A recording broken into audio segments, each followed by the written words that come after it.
Hello and welcome to the War Report. Now, we have a bit of a different episode today. We are not going over the current events this week, mainly because there wasn't much of significance. Now, that being said, Bolton's over in Israel, kissing up to them to make up for some comments Trump made over the past few days. But that's all side news. Most of what we would do today if we covered current events would be speculation, but this is something I've actually wanted to do for a while. This is taking, instead of predicting the future, taking a look into the past, mainly the 90s, or as I like to call them, the neoliberal golden age, really analyzing American hegemony and how it started to unwind even as it rose. American soul hegemony, that is. Now, we're going to do about 5 topics today, just to give you guys a rundown. We're going to talk about the fall of the USSR and post-communist Russia, of course, the Gulf War, the rise of Al-Qaeda post-Afghan war, Soviet war in Afghanistan, that is, Bill Clinton and his dealings with North Korea, and ending it all of what I consider the end of the quote-unquote neoliberal golden age is 9/11 and its immediate aftermath. So let's get into the fall of the USSR. So in 1991, of course, the Soviet Union collapsed. Mainly, at least in my assessment, the final straw was the August coup in which the hardliners really tried to take power back from Gorbachev because they thought he was going to destroy the Union, which, is true. And then a few months later, I believe it was actually the day after Christmas or Christmas Day, it might be different because of time zones, the Soviet Union officially dissolved. Now, you probably know a lot more about this than I do, but that's just a rundown of when the Soviet Union fell. And basically, once that happened, that left America as the world's sole superpower and pretty much responsible for preventing all the little squabbles, at least that made the Americans feel responsible for absorbing all of the former Soviet sphere and becoming the one world power. Now, this isn't the only time there's been sole hegemony in the world, even on a technical scale, because you can look at when the British had sole hegemony right after the Napoleonic Wars. They technically had it up until World War I. That's what historians say. But you can see there were challenges. For example, once the 1830s rolled around, you had the Russians and the Great Game. You had other European powers rising at the unification of Germany. So even though America right now in our current year, 2018, has sole hegemony, we're seeing challenges such as China, Russia, possibly even Japan in the coming years rise up against us, even though we still pretty much have the world at the palm of our hands. And I just want to go back and analyze when this all started and when we actually pretty much ruled the world with no competition. So I figured you could get into it about the start of the beginning with the fall of the Soviet Union. Yeah, I mean, I remember that time, and my father, who was always a Russophile, saw during the '80s about which way and where things were going, and at that time I wasn't by any means a Russophile, or I in fact donated money to Amnesty International for priests who were locked up. So quite the opposite. But I remember when the wall went down. um I think one thing my father and I could agree on, that everything now has changed. um Yeah, some would he had argue a the Cold War. Some would argue the Cold War ended in 1989 with the fall of the Berlin Wall. I kind of Yeah, subscribe to that worldview. The Soviet Union pretty much became irrelevant and was confined to its own collapse after that. correct. Yes. And much of the spirit and sort of the anticipation was was that you know Russia would be left alone, or that a great fear that had hung over was ostensibly gone, or um, neutralized, or that we were working towards more positive ends. I remember as a boy, in the '80s, honestly being afraid of a nuclear holocaust, as it were. And so the feeling was that that had passed, and that somehow Russia would be incorporated, and the world would be well. And that what we saw happen in the '90s, I don't think anyone saw that would happen. However, my father had a warning, and said that this this will be a shock, and all the infrastructure, the state health or any of the other infrastructure that the Soviet Union had created, he said, uh, would weigh heavily on the people, and he was very right about that. Um, in fact, he predicted that there would be looting, that Russia would be looted, and I mean that shows you wisdom. My father was right on so many things. Uh, but the atmosphere, I think, for the average normie in the late '80s, early '90s was this is awesome. Things are improving. It was a sigh of from what What's that? it was a sigh of relief from what I understand. Very much so. Very much so. It And then was all in the '90s, but that's all for another time. Go on. right. So the spirit of the age was very different. I also recall when the hardliners in Moscow couldn't recapture, and I saw the shelling taking place um, of their parliamentary building, their government building, the Duma, and this and the Baltic states also had an uprising as well. So there was this sense that although I think again from a normie perspective, although things were crashing and seemed chaotic and out of order, eventually they would right themselves, and Eastern Europe and Russia would adapt to the West, and all would be well. And but also that the West would not go in the direction that it chose to go. And I also mean that culturally. I don't mean just geopolitically, militarily, economically. I also mean culturally, that it wouldn't go that way. But of course it did.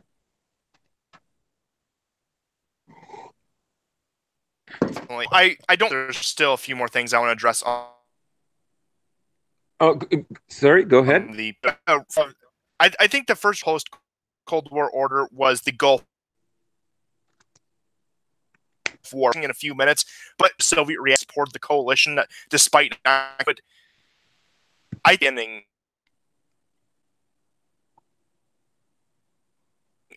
a liberal world order. And it was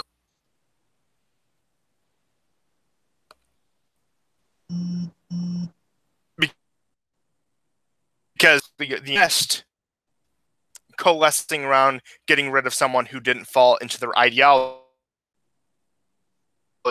in that country, even regional, to defend that country, and you had the previous rival of the West supporting the intervention. Now, we cannot talk about post-communist Russia, which this is just something I want to cover for only a few more minutes, without bringing up the infamous, probably the worst leader in Russian history, Boris Yeltsin. Yeah. Yeah, I'm breaking up, so I'll be right back.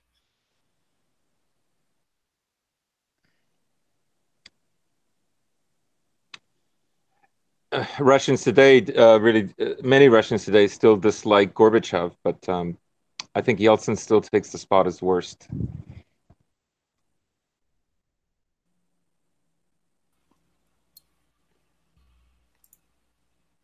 Now, as I was saying about Yeltsin, of course, he was the first president of the Russian Federation, the government that formed after the fall of the Soviet Union, and as the New York Times even bragged, an actual American puppet. Yeah. Yeah, I remember the headline. Yeah, there's that cover with him standing in front of the Kremlin, and I think it's actually St. Basil's Cathedral, which people always call the Kremlin for some reason. But yeah, that was a 1994 Time magazine cover, and pretty much he let, at least from my interpretation, the Russian mafia run the country. Yeah, and everything was sold for pennies on the dollar.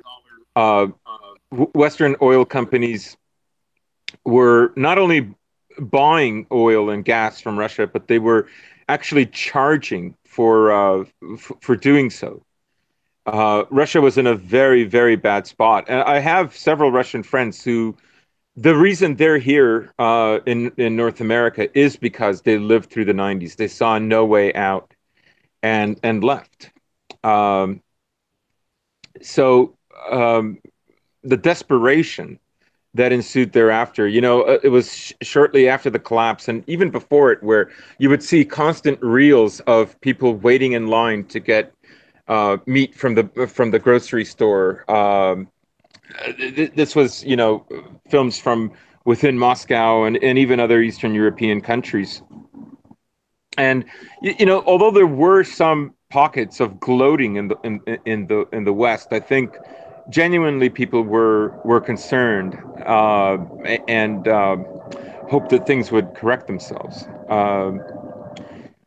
But as you know, it was a very long process, and it was the first taste of liberalism that Russia got, and that it refused. It was, bitter. I can't blame them for spitting it right out. But you can also see amongst the other former Soviet republics, for example, the Baltic states, that yes, the Baltic, not the Balkan, Estonia, Latvia, Lithuania, all immediately joined NATO. You saw Ukraine, slowly but surely drifting away. That finally culminated in 2014. You saw Georgia drifting away, which culminated in 2008. And you saw the U.S. chipping away at the Central Asian republics, all the ones that ended in Stan.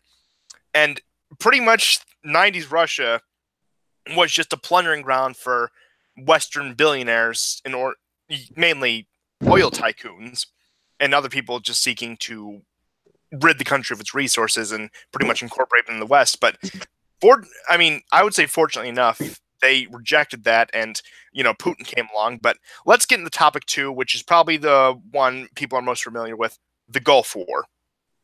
Now, as all of you know, Saddam Hussein was an ally of the United States in 1980. We directly backed him. We gave him those, scary WMDs that he had. We supported his war against the Iranians, and so did the Russians, and well, of course, at that time, the Soviet Union, which left Iraq devastated. I'm not going to look. I don't actually have that high opinion of Saddam Hussein, of course not, but I don't think we should have overthrown him. Again, that's all a topic for a different day. But immediately after the war with Iran, because it pretty much was a stalemate, the Iraqis didn't take Khuzestan or any of the Arab parts of Iran. They got the signal from the United States that they wouldn't care if they invaded Kuwait. But lo and behold, Saddam goes through with his invasion of Kuwait in order to reap their oil supplies, because the Kuwaitis were driving down their oil prices, which was affecting the Iraqi economy even when it was in hard times. The United States came with a massive response with help from the rest of the Western world. And of course, what ended up happening is you had, even at the time, Dick Cheney, who was the George H.W. Bush's Secretary of Defense, who would later become the vice president under George W. Bush, the younger one, of course, saying that, yes, we can drive the Iraqis out of Kuwait in order to stabilize the situation, but I don't want to take out Saddam. Strange how that rhetoric changed just less than a decade later, if you ask me. But again, as I was saying earlier, the Gulf War was really the first neoliberal experiment, seeing how well they could do a regime change, how well they could really enforce their worldview. Now that they didn't have any opposition, as I said earlier, the Soviet Union didn't stand by Iraq during the Gulf War because they had too many internal problems, and the fact that it was probably out of capitulation, but they said they support the coalition driving Saddam out of Kuwait. You still with us? Sorry, I'm just having some difficulties with my audio. Just try dropping out and come back in. I'll keep the crowd entertained. Okay, I'm gonna drop out and come back. Okay.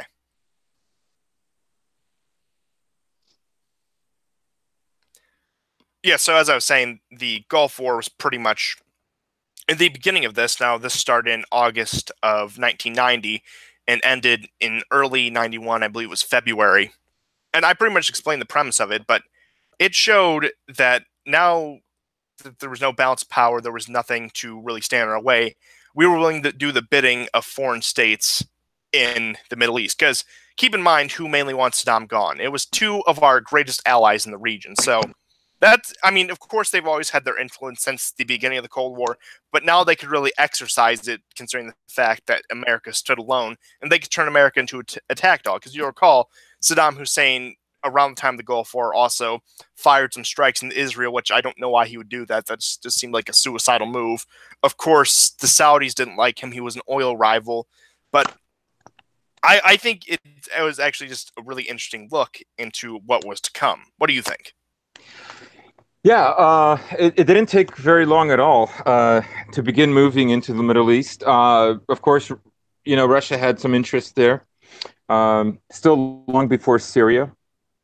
Uh, and, I mean, as far as I know, getting rid of Saddam was also a setup as well, uh, in order for him to go into Kuwait.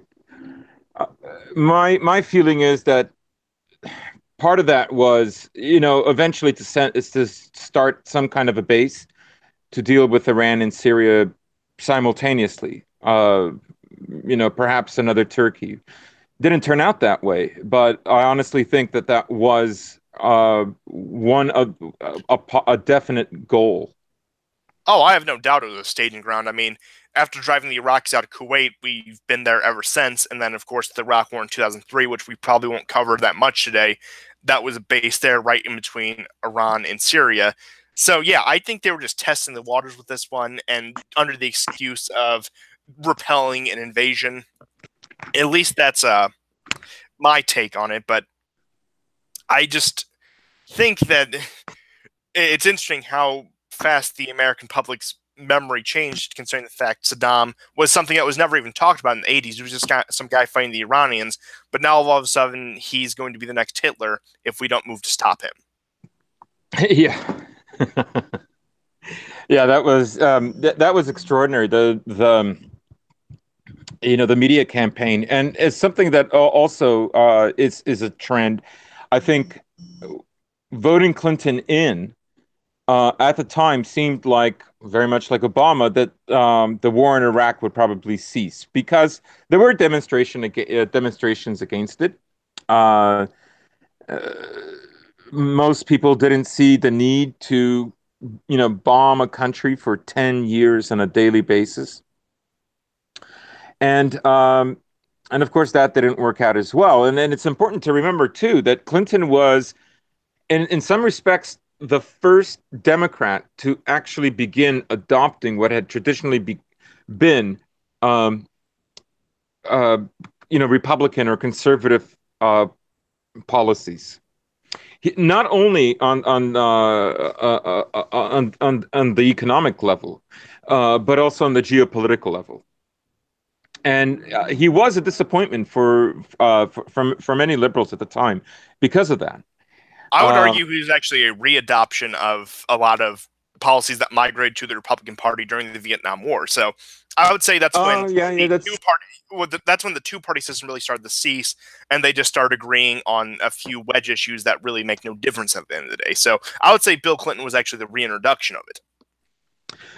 yeah, that's a good point. But there had been 12 years of Republican rule from Reagan to Bush Senior, and all along this time, the Democrats were much softer in the Soviets than the Republicans were, and didn't want Reagan to succeed. Many of them, and so, but you can see that in many ways, Clinton is very shrewd. He knows that this era has passed, and that the Democrats, any Democrat who believed that, from Carter onwards, or even from Ford onwards, could keep the same policy, was bound to lose. And so he adopted, uh, many of the policies that were already in place during the Reagan years. It was just Reagan with higher taxes. Yeah, essentially. So, factories were still going to disappear. We were still going to get very cheap labor. And on the geopolitical level, he was going to be hawkish. Oh yeah, except with North Korea, as we'll get into later. But I think now is a perfect segue from the Gulf War is really the rise of Al Qaeda after the Soviet invasion of Afghanistan failed. So, as almost all you probably know, Al Qaeda has its roots in the Soviet war in Afghanistan. We backed the Mujahideen and other quote unquote moderate rebels. And then around the mid 80s, the Saudis insisted we send Arab fighters led by Osama bin Laden into the theater. For some reason, the CIA agrees to that. And then all of a sudden, after the war, after 1989, we lose track of the guy and we see a bunch of bombings in the Middle East and Africa. And it was like, oh, hey, it came from that guy we used to work with. Now, notable ones are the USMC in Nairobi, Kenya, the USS Cole, which I where was that? Where was it when it was attacked? Do you remember exactly?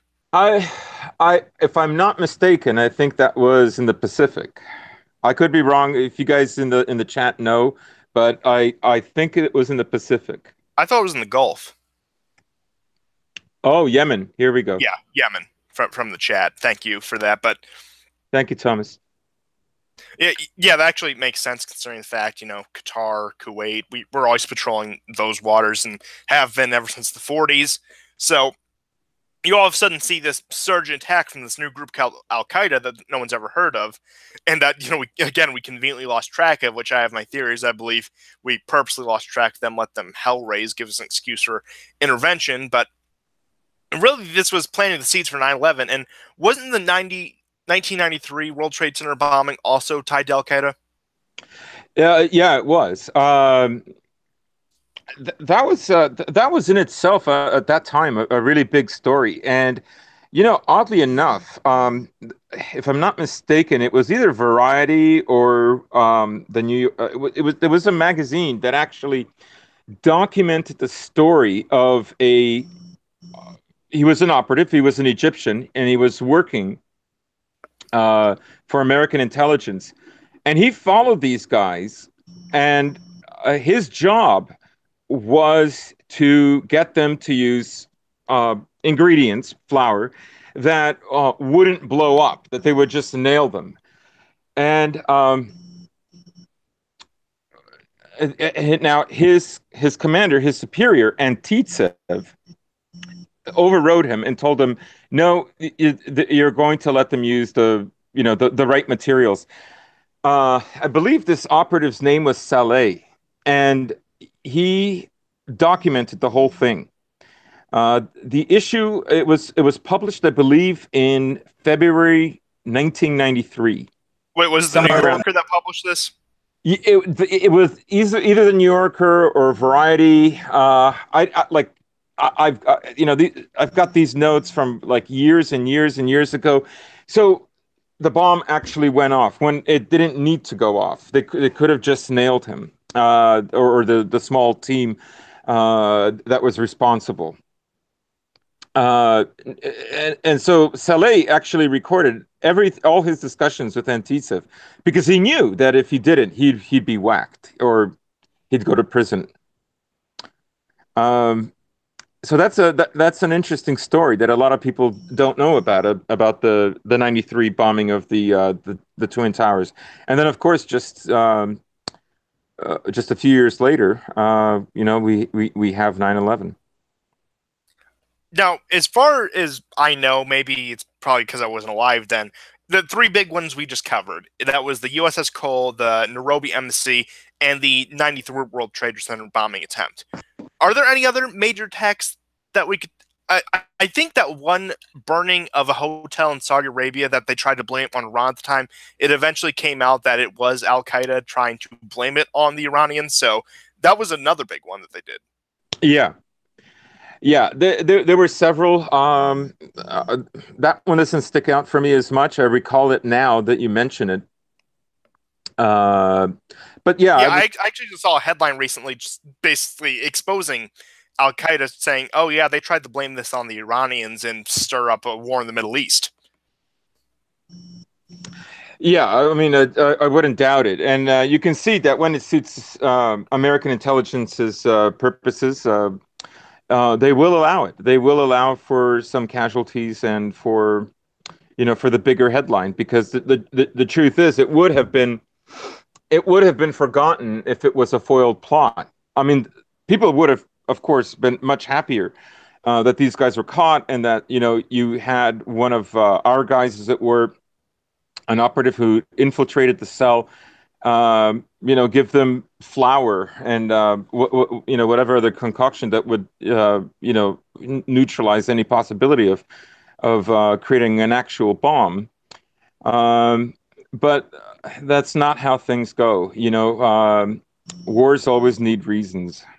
Oh, yeah, I mean, if they're looking just for a PR stunt for the intelligence agencies, that's what they would have done. But they're looking to stir up fear in preparation for a future war. Probably, I mean, who knows all the targets at that time? Things have changed since, but pick a map on the country that isn't either Israel or Saudi Arabia. That they were probably gearing up for regime change there, and we're going to pin it to them. So Right. And now with Russia out of the way, there was no contention that they had to worry about.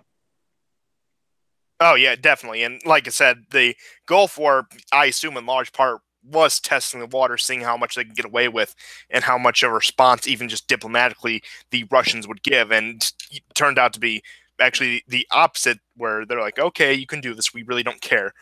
But I think it's funny, even though we conveniently lost track of Osama bin Laden, which I severely doubt. I can only imagine how many opportunities we had to assassinate him in the Mhm. 90s. Yeah. Because let's be honest, all Osama had was a bunch of Saudi money. He wasn't some mastermind. He was just a gangster who decided to act on his religious ideology instead of motive for profit.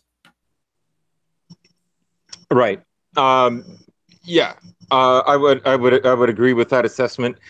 I honestly think that the '90s were really about was a staging and a preparation for the 2000s, Oh yeah, and that was that just their testing ground. They're saying how much can we get away with? What can we do here? What can we do now that we practically have the entire world in the palm of our hands? yeah. So I figured the next big event of the 90s. Now, this may be a bit of a shorter show depending on how things go. I actually, again, this is more of an informal discussion I kind of wanted to have just to lay things out, give things perspective. Was Bill Clinton's dealings with North Korea, getting more into our good friend Bill Clinton, how he pretty much gave them the uranium and the reactors in a bid to just shut them up. Because you have to recall this time, North Korea hasn't always been this rogue state. Of course, they did start the Korean War, but they've pretty much always been on a Soviet or Chinese leash all throughout the Cold War. And they were just one of the many puppet states you would think, like Bulgaria, Poland, many of the various Latin American states. And that's what North Korea was. It was just something that they had there as a meat shield and to try to experiment with communism. So once that got out of the way, once the Soviet Union fell, China pretty much let them run wild and only reprimanding them whenever it threatened Chinese interests. So again, kind of what North Korea has always been, just a Chinese junkyard dog. And Bill Clinton decided, now that North Korea is trying to build a nuclear program and that they're starving their people because they refuse to cooperate with us, which I'm not going to defend the what we did to North Korea. I think that was we went out about it all wrong. Now I can understand the want to prevent the proliferation of nuclear weapons, but I don't think sanctioning and starving out the people to leaders who are pretty much apathetic towards it, especially Kim Jong Il, he's much different than Kim Jong Un, who just wanted to live in the luxurious palace and have all the benefits of pretty much being royalty without really leading the country, and the country was pretty much just there to serve him. Whereas Kim Jong Un, he does have some of that view, but he also has more interest for North Korea and the Korean Peninsula geopolitically. But Bill Clinton's magnificent idea was to give them uranium, give them reactors, saying use them for energy. We'll keep the UN inspectors here. Now we shut up and leave the rest of the world alone. Basically, trying to extort the Western world and even probably the Chinese for resources, goods, just cash in some cases. Yeah, you would think money aid of some kind would be enough instead of going by way of uranium. Um, Again, I mean, I don't want to be conspiratorial, but it does seem to it sets everything up. Who knows? He might have thought that this was something that he could really bargain with. That it would. I mean, it was just such a bad decision. Even though I do actually have a bit of theory, kind of the same theory I have about the Iran deal. Maybe he was trying to use it as pretext for intervention. Yeah, that's what I'm getting at as well. Yeah, I mean, and we look at the 1990s. Immediately the fall of the Soviet Union, America is at its height militarily. I mean, of course, the defense budget wasn't as high, but there's other things into the success of a military organization than how much you put into it. Israel's actually modern Israel is actually a good example of this. Look how much they spend on their military, but look how incompetent they are. But the U.S., in terms of training, in terms of equipment, in terms of positioning around the world, in terms of funding, at the 1990, they were in the height of their war making capabilities. So, it is very possible that Bill Clinton decided, oh, hey, I'm going to use this pretext to reunify the Korean Peninsula, which, seeing as I've always been a bit more hawkish on North Korea, is a bit of an ingenious move. If you, not really ingenious, but it is a bit of it's a sensible move in a way. But I think he underestimated the Chinese because he thought, oh, China's just part of the neoliberal world order. Russia showed itself it's in no position to actually uh, stand up against us. China, they're too busy just being a manufacturing power. They don't want to challenge that. But I think after some reconsideration, we realized, oh, hey, I just gave the Koreans a bunch of uranium. I don't want to risk a war with China. And I have walked myself in the situation thinking I'm a genius. I think Bill Clinton is honestly, strangely enough, like Erdogan in that way, to the point where he was just an arrogant leader geopolitically. Yeah, I mean, I knew the direction where things were going, but I think on a tactical level, he didn't know. Um, so he didn't execute Korea as well as he could. China at this time was, as you say, still an emerging power. There's all sorts of economist covers about what do they call it? The vice, the ensuing vice, the pressure building up between America and China. Over China being this enormous manufacturing colony, as it were, for America, and that one day they will want independence. And Yeah, and that actually segues in what I want to talk about. I want to talk about just the position of the Chinese in the yeah, 90s, how they pretty much just bided their time and used all the money they got from manufacturing the Western goods in order to try to position themselves in, a couple decades, the, 2010s as we're here now, to try to become a economic colonializing empire, which is pretty much what they've been doing. They've faced some setbacks, as we covered on last episode, but China really bided their time, and it was a game of patience. The point where how they got to this position that they are today. I mean, the Russians, they were just in chaos. They weren't really making any plans for what we're going to do 20, 30 years down the road. But the Chinese, again, ever since the 70s, drew themselves away from the Soviet Union, put themselves towards the West, and have pretty much been playing us like a fiddle ever since.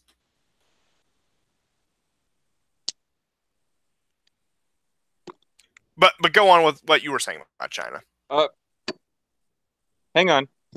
Oh, okay. Somebody keeps calling. Just give me a second. I'm going to try something. If you want to step out for a minute, I can. No, okay, no, we're okay. Oh, okay, cool, cool. Yeah. Yeah. So you can see that Clinton understands strategically where America is going. Like he knows where it's going as a unipolar power at this point, but he doesn't technically know like the right decision making with reference to Korea, especially because this can all be turned around. And now that Korea is building nuclear weapons, well, this becomes a bargaining chip for China, and in a way, that did become the case. Yeah, like I said, a lot of people just try to say because Bill Clinton. I mean, Bill Clinton did sell us out an entire world. I'm not denying that, but a lot of people try to attribute that to the North Korea thing, just to Clinton's being greedy. But I attribute it to his arrogance more than anything, and just the arrogance of American geopolitical policy at that time. Because, I mean, I wouldn't say it's completely understandable why we had the attitude that we did, considering the fact we just overcame the world's only other major power. You're gonna ride on that high for about a decade, which that's what it ended up being. Right, and I'm sure he had all kinds of intelligence and policymakers that were telling him to do this. Because I mean, there was the amount of hubris that would have been developing after the fall of the Soviet Union, which was something that they had waited for decades, even amongst the quote unquote deep state. Exactly, and I would say especially then, because you had definitely a wing in intelligence under Reagan, guys like McGovern, who wanted to establish like a legitimate peace or saw the possibility of a legitimate peace between all these great European powers, and that America stood in a magnanimous position that could help Russia. Instead, what happened was the old geopolitical strategy that developed from the 1840s and 50s, with the Crimean Wars and well into the World Wars, was that Russia should be broken up into several different countries. So that was a disagreement, and this was this was an overarching plan. I'm not saying that the Middle East and North Korea directly affected Russia. They did indirectly, but they're their own legitimate theaters of interest, anyways. Oh yeah, of course, but it's just double whammy. We can take care of interest for certain friends we have in a certain region, while also strangulating the Russians. Right. But I just wanted to take an aside before I get into our final topic, just somewhat on the Chinese thing. Now, of course, in the 90s, you had the end of history theory, which I'm probably going to butcher the pronunciation of his name, Fukuyama, came up with, just the fact that now that communism was gone, the world was just automatically going to become a neoliberal democracy just worldwide, that all of a sudden the Russians, they were just going to be just like the United States. The Middle East, democracy is going to come to them. Saudi Arabia is just going to throw off their monarchy. Iran's going to throw off the Islamic Republic, and it's going to be like going to a Western country. That was how people thought in the 90s, and it goes back to that sense of arrogance, which I say is probably the best word I have to describe the Western attitude of the 90s. Yeah, and I mean, it's also this is what happens also when we're talking about a well-developed, even a late-stage civilization, right?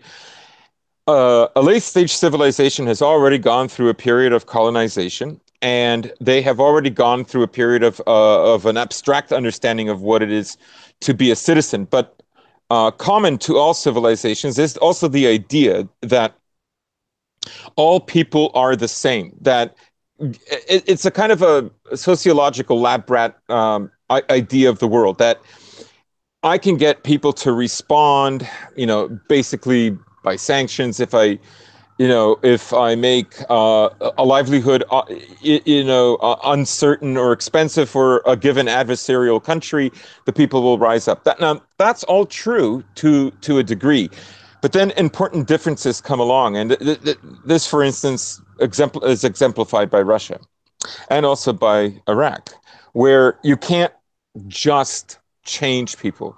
Like, you can't just introduce a system that has never been a part of these people. They actually constitute a different civilization, no matter how much they look or may not look like us. So um, so the hubris that we're talking about is already well established Oh for yeah, decades, right? And so now you have the tacticians who are thinking ways to set up this unipolar power. You can even look at the writings of Cecil Rhodes and others. Uh, they thought this same way as well. Because the presumption was that all people are actually the same. In a way, it's a kind of inability to self-examine one's own history, right? Like when a civilization kind of reaches their halfway point, they begin this process of sterilization and inward critique. They then set up a very sort of materialist and money-driven foundation for their civilization, their empire. And so then the presumption is that people behave in a very kind of zoological struggle for power. Like, well, that's true to a degree, but it's not entirely true, and it depends on the civilization that you're talking about. Oh, yeah, I would definitely agree. And, as we've said several times, there comes a point in every empire where they're going to have to choose. Are they going to sacrifice what made them in the first place and try to continue expansion, or are they going to scale back and focus on their own nation and live on, but in a lesser state? So I think what you said is probably, I couldn't put it in words better myself, but yeah, just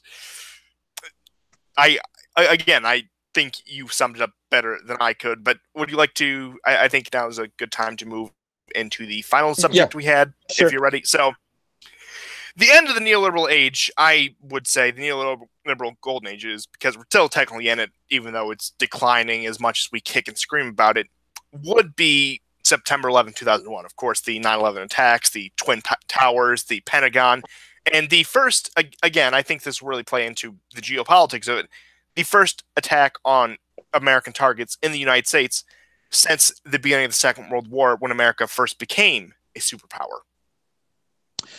Yeah, not, I would say not since the Beirut attack during Reagan's time was there anything like it. Because, of course, when that happened, it's something like 250 Marines or soldiers were killed by a suicide bomber. And America literally left Lebanon. Um, but this was on a far, far grander scale. And in a way, it's both the beginning of the acceleration of neoliberalism and its decline. It's the moment of incredible overreach. Yeah, because it sent a shock to them, and it goes back to that arrogance of the 1990s. They thought they were untouchable. They thought nothing would ever happen. So when it happens, they realize this might be declining, and we better try to basically seal up all the cracks so it doesn't decline. Yeah, And I would argue if 9/11 never happened, we would still be in this quote unquote neoliberal golden age. I mean, it still would be declining, but not at the rate it is now. And a lot of people would just be blissful, and of course the people in power would be arrogant about America's position in the world. But since, beyond the attack, which was tragic enough in itself, it changed the entire world, not only like in an emotional way, showing like, oh, terrorism is the new way of warfare, but in a way that showed the geopolitical order, American hegemony will not last forever, and it's going to come to an end way sooner than it is later. right. I also want to point out something very interesting that Condoleezza Rice said on the eve of the bombing of the war in Iraq. At that time, NATO countries were hesitant to go along, and Russia declined. Russia at this time was playing with the idea of being part of NATO as well. She said, France had said no, Germany had said no, Russia had said no, and of course stayed out of it. And Britain had said yes. And Condoleezza Rice said, uh, we must thank Britain, we must ignore Germany, we must punish France, and we must forgive Russia. Now, in that statement, it's an absolutely perfect understanding of civilization. Why? Because, for instance, she says we must forgive Russia. Why does Russia need to be forgiven? Well, because in her estimation, Russia doesn't understand what is happening. Why must Germany be ignored? Germany is to be ignored because Germany represents the early foundation of Western civilization. Everything from the singular I, the I that isn't tied to what work you do, but the individual, which goes all the way back to the 5th century, and the foundation of Gothic architecture and the Holy Roman Empire, which would later become the bedrock of the West. Uh, they must be ignored because that era is gone by. Now, France has to be punished. So France is going to be punished because they had a revolution, but they still don't understand what the implications of that revolution are in a civilization that's already in its second half. Britain has to be commended and thanked, of course, not merely because it's another uh, Anglo-Western country, but because Britain grasps the situation, as it were. And so I have never forgotten that statement by her. That is kind of haunting, just thinking about it, just with that analysis and everything. And I think the interesting thing about the Russians must be forgiven, at that time Vladimir Putin was pretty much just the junior partner of George Bush, since he thought, hey, we may be able to actually have a good relationship with the United States, and the Americans were viewed it, oh, hey, we can finally capitulate Russia and turn them into yet just another vassal state. So very interesting dynamic there. But just uh, on the topic of 9/11 and its immediate aftermath is, of course, it led to Afghanistan and Iraq, but it also put the American public on edge. But an interesting fact I heard about 9/11 was apparently George Bush's National Security Council only met to discuss the threat of Al Qaeda on September 4th, 2001. Now, say what you will, like if you're a 9/11 truther, so be it. But I've laid this out before, but I'll lay it out right now. My belief on 9/11 is it was mainly a Saudi operation. You had them funding the hijacking of the embassy. Now, I have no doubt the hijackers were Al Qaeda, but the way I see it is Saudi Arabia used Al Qaeda to do 9/11. Of course, that's going to put the America and the Middle East at the direction of what the Saudi oligarchs say, wherever the oil barons tell them to. So I just think it's interesting. It also plays into that arrogance that only a week before, after three, four different attacks in the 90s, and this man was about 10 months into his time in office, he meets with them a week before that. You figure that probably would have been the first things they would have briefed on. Oh, this terrorist group that has attacked several targets of ours just within the past decade, Mr. President, you probably want to hear about this. But no, it's not until September of that year that they even discuss the topic. Right, right. My own feeling is that, well, I mean, we know from various sources that they knew of the plan of hijacking multiple jets and flying them at least 2 years before. There were several other countries which monitored them very closely. Israel is one of them, so is America. I think the difficult thing is, Oh, and another one was the Russians, whose warnings fell on deaf ears, very much like the Zarnaev bombing in 2013. that's right, that's right. Russia really should actually make these like public announcements from now on instead of like talking to their intelligence. Would spoil things, wouldn't it? So my own feeling is definitely an element within American intelligence and military was very was aware of what was going to happen. Um, I don't buy that this was that the Saudis. I'm not saying this, by the way. I am not in any way saying that this is what you said at all. But I don't believe that this was a lone Saudi operation. Oh, I don't believe that either. I believe that both arrogance and maliciousness on different fronts of the American government played into it. I think arrogance overall, but I think there was just that small element of maliciousness that also allowed it to happen. Right.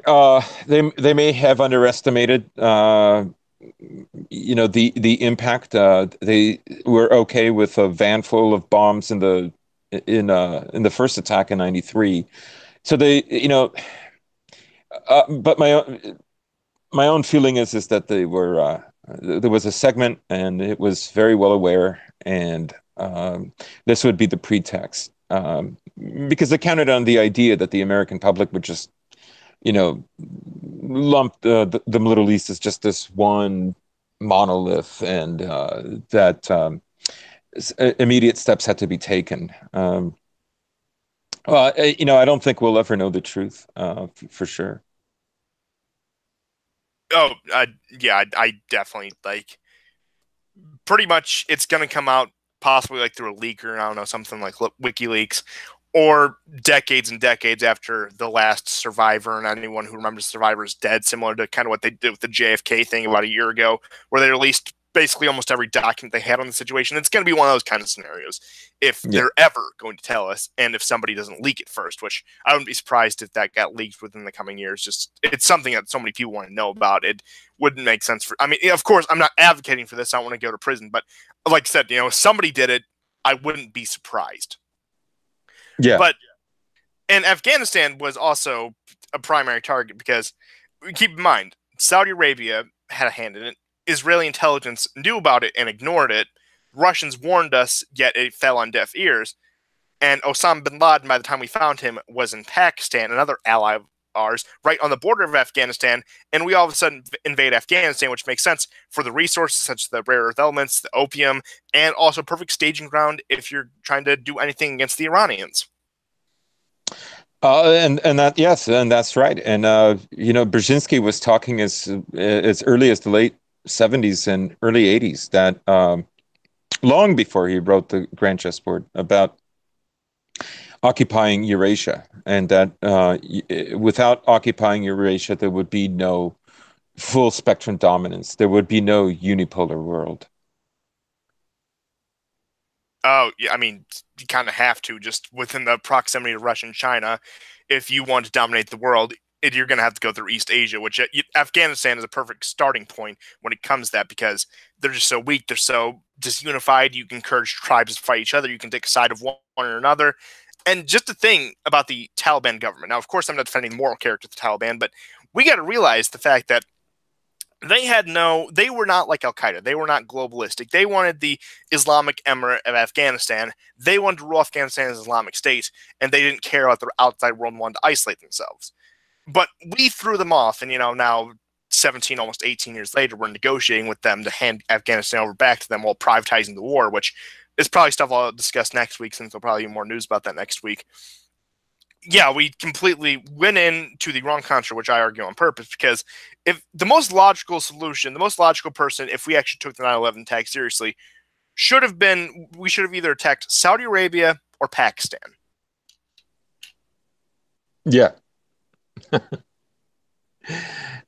but I mean, it didn't go as well as they'd like.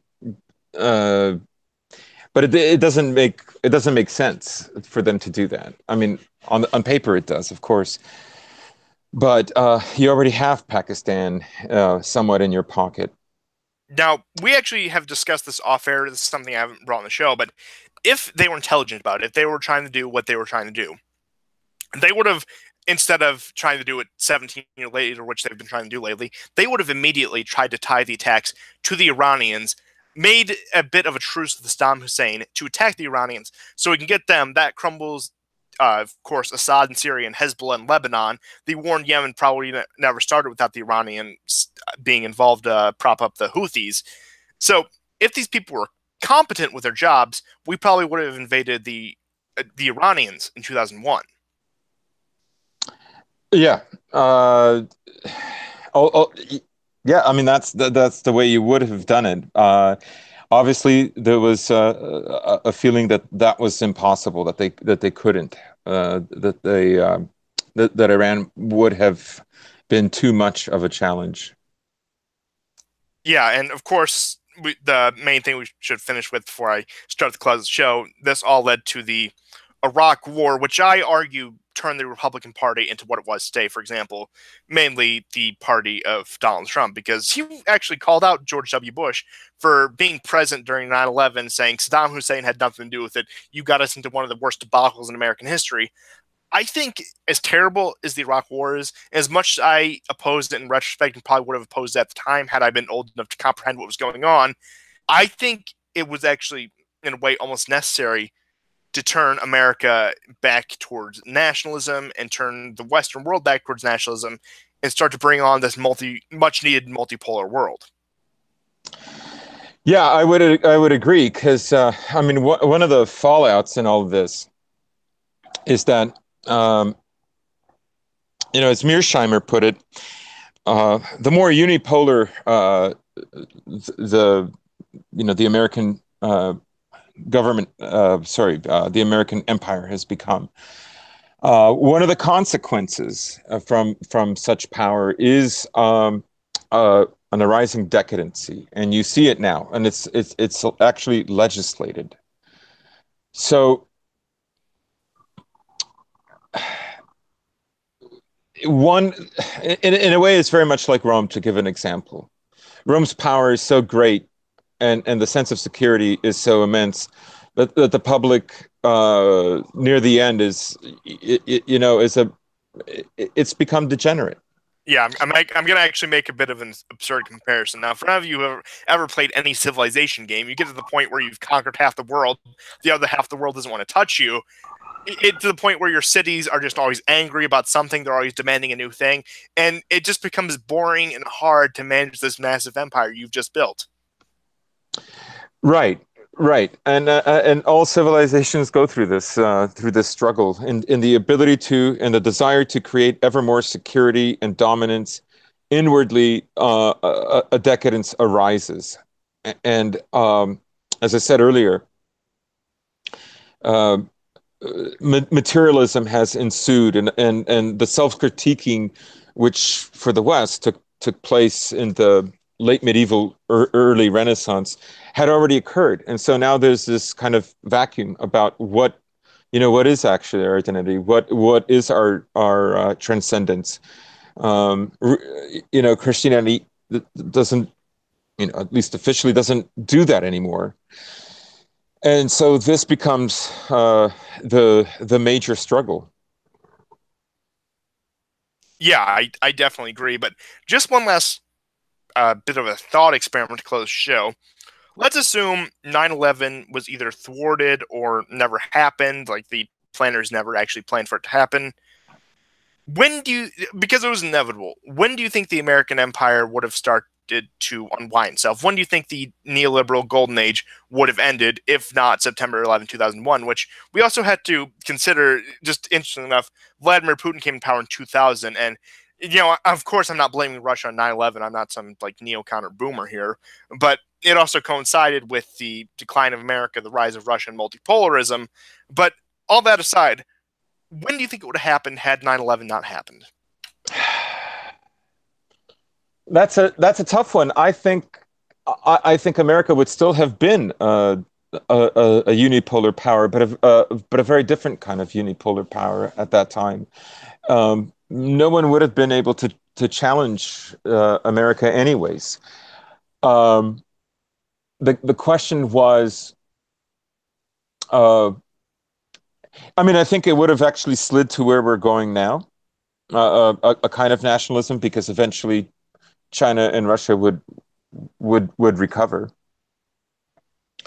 Uh, it's hard to say. I think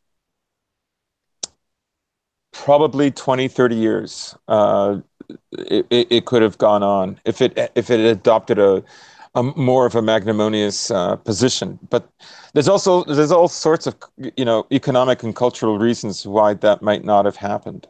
Primarily because since Reagan, there was an idea of economics that we were going to make products that were for the individual and less so about the family.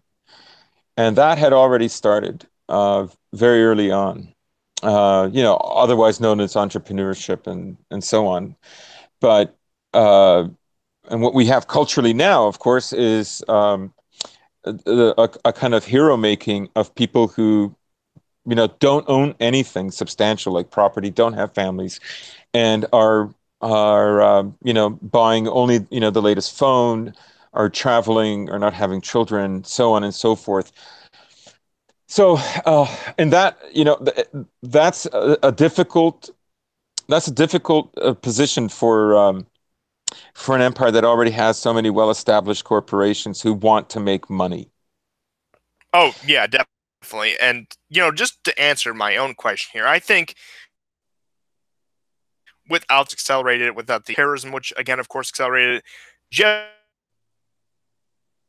the system, JEFTA, and sending our China would have created enough with, I think, war or not. I think there's the 2008 exits. That was